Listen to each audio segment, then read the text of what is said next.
सुर में गाना सीखिए पाधानीसा ऐप के साथ। AI powered personal music teacher from Saregama.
मद सा नि ध म ध नि ग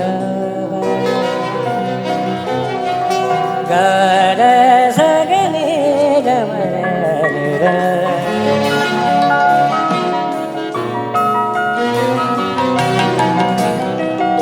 ध नि ध ग ध नि ध ग ग ग ग म रे ध नि ध ध ग म नि रे म ध म रे नि ध रे ध नि ग रे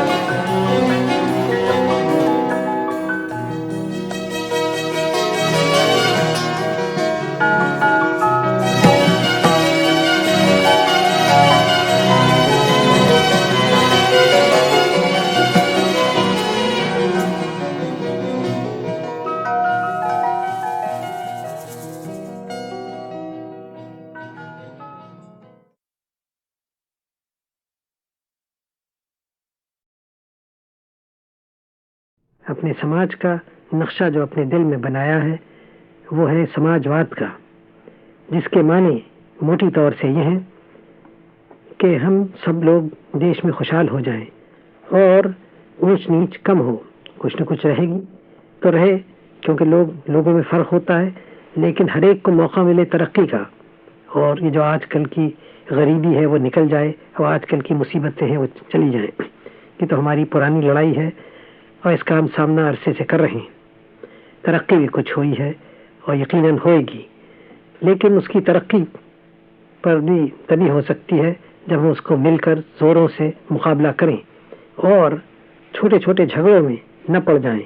कौन के सौदे पे है, कौन एक कुर्सी पे बैठता है, लेकिन इस सब का मुकाबला करें। इसीलिए हमारी योजना कमीशन बना था।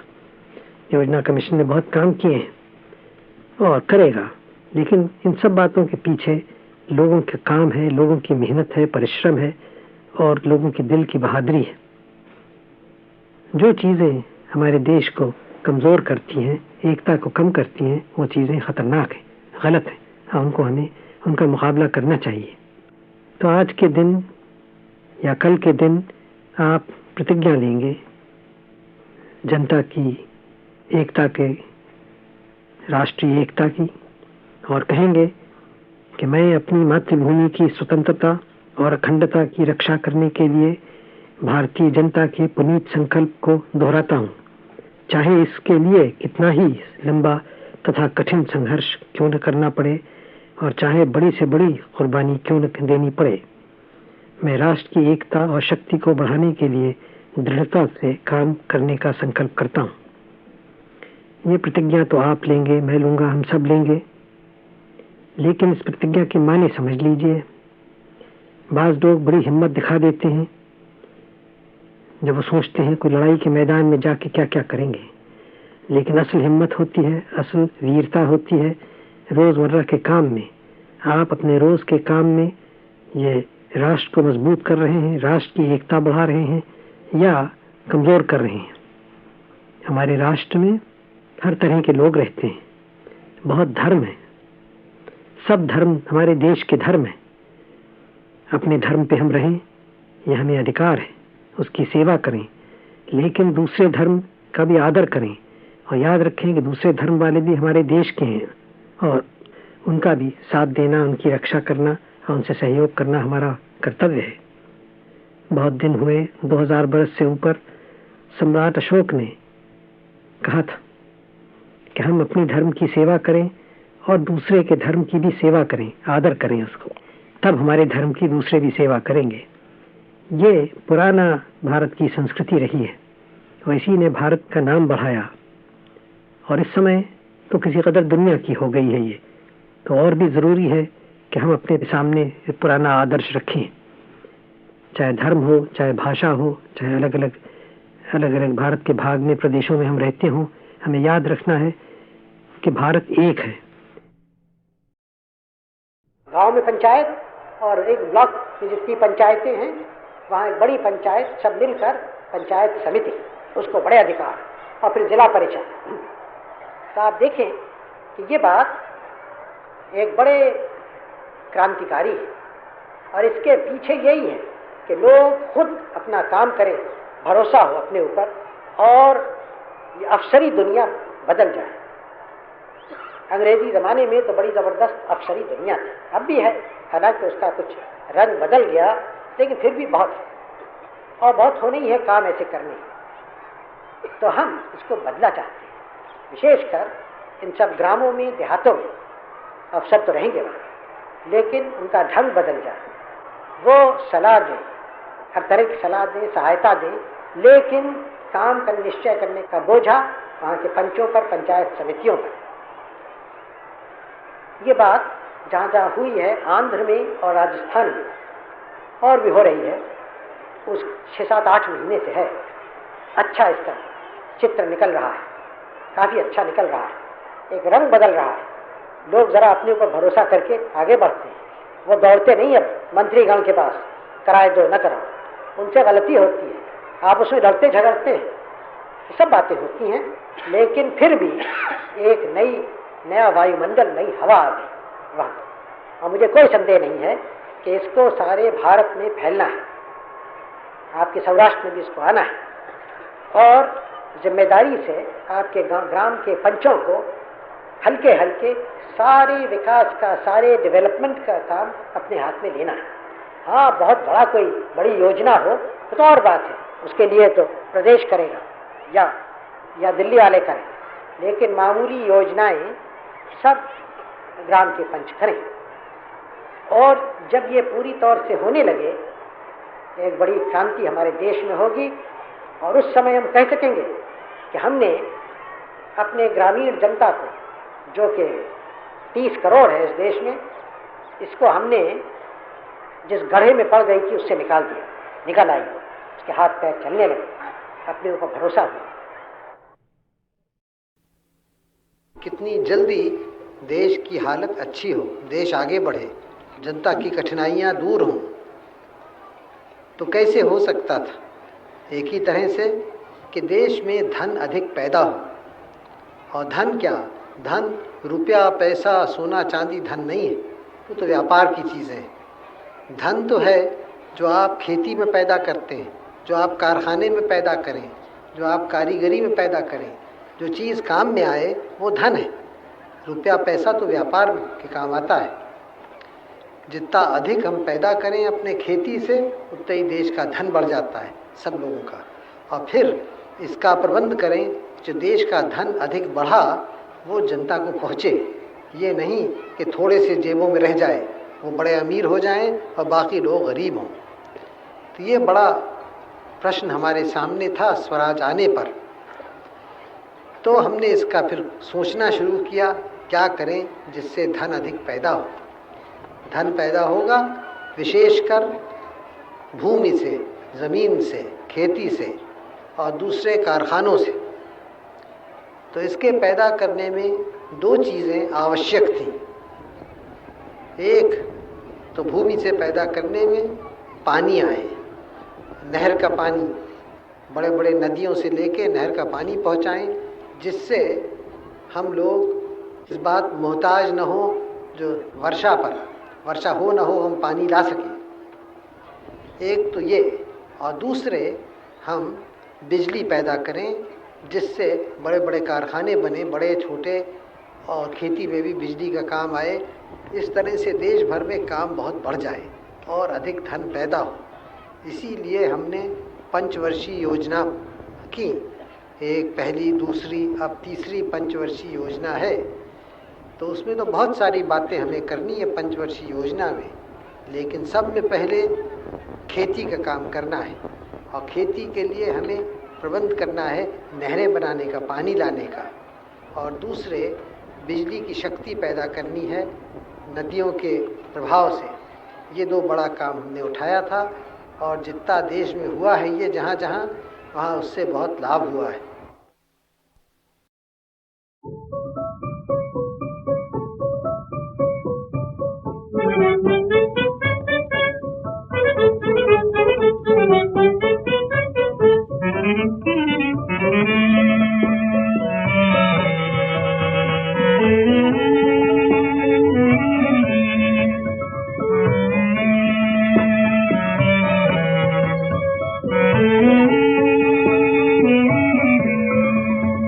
सजनी क्यों किया, सजनी क्यों मुझसे प्यार किया, अनजाने राही का क्यों दिल बीमार किया, क्यों मुझसे प्यार किया, बोलो क्यों मुझसे प्यार किया।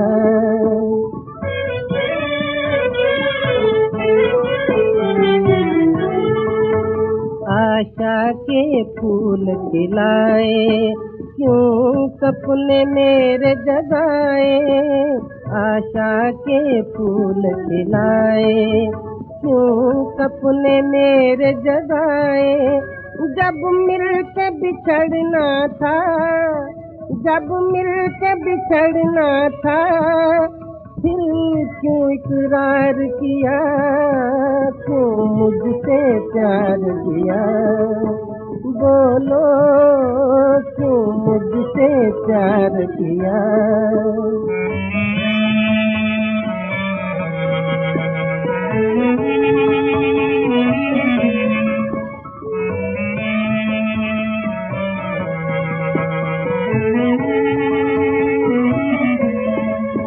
नैनों में बसने वाली ओ दिल की कहने वाली, नैनों में बसने वाली ओ दिल की कहने वाली, बेगाना बनकर तूने, बेगाना बनकर तूने क्यों दिल पर वार किया, क्यों मुझसे प्यार किया, अनजाने राही का क्यों दिल बीमार किया, क्यों मुझसे प्यार किया, सजनी क्यों मुझसे प्यार किया। अभी इस कृष्णा नदी के उस पार मैं था और वहाँ एक शुभ काम किया, शिलान्यास किया, एक बुनियादी पत्थर वहाँ लगाया जिसके ऊपर या जिसके सिलसिले में अब ये बड़ी डैम यहाँ से बनेगी। जो मैंने वहाँ कहा शायद यहाँ आपने सुना हो, वहाँ खड़े होकर और इस जगह को देखकर मेरे मन में अनेक विचार आए, तरह तरह के ख्यालात आए, पुराने और नए। मुझे याद आया कि ये जगह एक हमारे इतिहास में भारत के बड़ी प्रसिद्ध जगह थी, और प्रसिद्ध भारत में नहीं लेकिन दूर दूर के देशों में, और वहाँ से लोग आते थे यहाँ। जो श्री पर्वत नाम था, फिर विजयपुरी उसका नाम हुआ उस नगर में। यहाँ लोगों से मिलने, पढ़ने और भारत की विद्याओं को, भारत के में जो एक धर्म पैदा हुआ था बौद्ध धर्म, उसको सीखने को, समझने को। तो ये एक भारत की संस्कृति और एशिया की संस्कृति और तमद्दुन का एक बड़ा केंद्र था। आप देखें यहाँ अभी मैं इस कृष्णा नदी के उस पार था, वो आजकल आंध्र देश कहलाता है, आंध्र प्रदेश। नदी के इस पार आया तो वह आजकल हैदराबाद प्रदेश कहलाता है। लेकिन उसमें कौन सा फर्क हुआ? उधर भी हम, हमारा परिवार, इधर भी हमारा आपका परिवार। एक नदी तो हमें अलग नहीं कर सकती। और इस समय जो बड़ा कार्य हम शुरू कर रहे हैं, ये नागार्जुन सागर का दोनों तरफ का है, दोनों को मिलना है, दोनों का कार्य है। इसी तरह से इस काम को हम एक दूसरे के सहयोग से कर सकते हैं। अलग अलग करें तो काम ठीक नहीं हो। इसी तरह से भारत भर में जो बड़े बड़े कार्य हो रहे हैं वो सब एक दूसरे के सहयोग से हों, क्योंकि सारा भारत आपका है। आपका खाली ये जिला और हैदराबाद प्रदेश नहीं या आंध्र देश नहीं, आपका आपका तो सारा भारत है, आपका और मेरा। हम अपने इस बड़ी जायदाद को, बड़ी विरासत को कम क्यों करें, थोड़ा क्यों करें? हिमालय से लेके कन्याकुमारी तक ये भारत आप सबों का है, और हिमालय से लेके कन्याकुमारी तक और सब दक्षिण और उत्तर सब मेरा है, और हम आपके हैं, आप हमारे हैं। हम एक बड़ा परिवार है इस देश में। थोड़ी देर के लिए हम अपने अलग अलग प्रदेशों को भूल जाएं। मैं उत्तर प्रदेश का रहने वाला, या आप इधर के दक्षिण में रहने वाले, और हम सोचें कि हम सब इस महान देश भारतवर्ष के रहने वाले हैं। दुनिया में हमारा आदर होता है तो इसलिए कि हम भारतीय हैं, इसलिए नहीं कि मैं उत्तर प्रदेश से आया और आप हैदराबाद या आंध्र से आए। भारत का नाम है, और जो भारत का नागरिक है उसका इसलिए आदर है कि भारत से वो आता है। हम और आप यहाँ जो आज जमा हैं, ये एक पवित्र स्थान है, पाक जगह है, क्योंकि यहाँ हमारे बुजुर्गों ने हजारों बरस हुए बड़े बड़े विचार किए, बड़े बड़े कार्य किए, और उनके विचार दुनिया में फैले। यहाँ एक बड़ी विद्यापीठ थी, उसके आचार्य नागार्जुन अध्यक्ष थे। उनका नाम अब तक प्रसिद्ध है, और उनका नाम भारत में नहीं, चीन और जापान में और तिब्बत में, इन देशों में प्रसिद्ध है। शायद आप और हम तो भूल भी गए हों, लेकिन और देशों में अब तक उनका नाम मशहूर है, प्रसिद्ध है। इतने महापुरुष वो थे। तो हम एक पवित्र स्थान पर है, और यहाँ एक नगर था जिसका उस समय नाम विजयपुरी था। उस समय के जो बड़े राजा लोग थे उन्होंने बनाया था। तो नाम भी एक सुंदर नाम है, और जो काम हम आज कर रहे हैं वो भी एक विजय का काम है। जनता की विजय, जनता की भलाई, उनकी दुख दूर हो, इससे बड़ी विजय क्या हो सकती है। मैं आशा करता हूं कि फिर से यहाँ एक नगर बसेगा इस बड़े सागर के आसपास, जो सागर बनने वाला है, और शायद उचित हो, मुनासिब हो अगर उस नगर का नाम भी आप विजयपुरी रखें। आज विजयपुरी मैंने आपसे कहा, किस बात के ऊपर विजय? पहले राजा महाराजा लोग एक दूसरे से लड़ाई लड़ते थे। अब भी बड़े बड़े देश एक दूसरे से लड़ाई लड़ा करते हैं, लेकिन आप जानते हैं कि हमारा ध्येय यह है कि हम कोई लड़ाई न लड़ें, शांति से चलें। लेकिन एक लड़ाई हम लड़ेंगे, किसी देश से नहीं, किसी कौम से नहीं, किसी पुरुष से नहीं, लेकिन एक महायुद्ध हम लड़ना चाहते हैं हमारे देश की दरिद्रता से और गरीबी से। तो ये जो यहाँ विजयपुरी हो, वो एक विजय की निशानी हो कि इस लड़ाई में जो देश की दरिद्रता से हम लड़ें, कि उसको दबाएं, उसको हराएं और उसको इस देश से निकाल दें।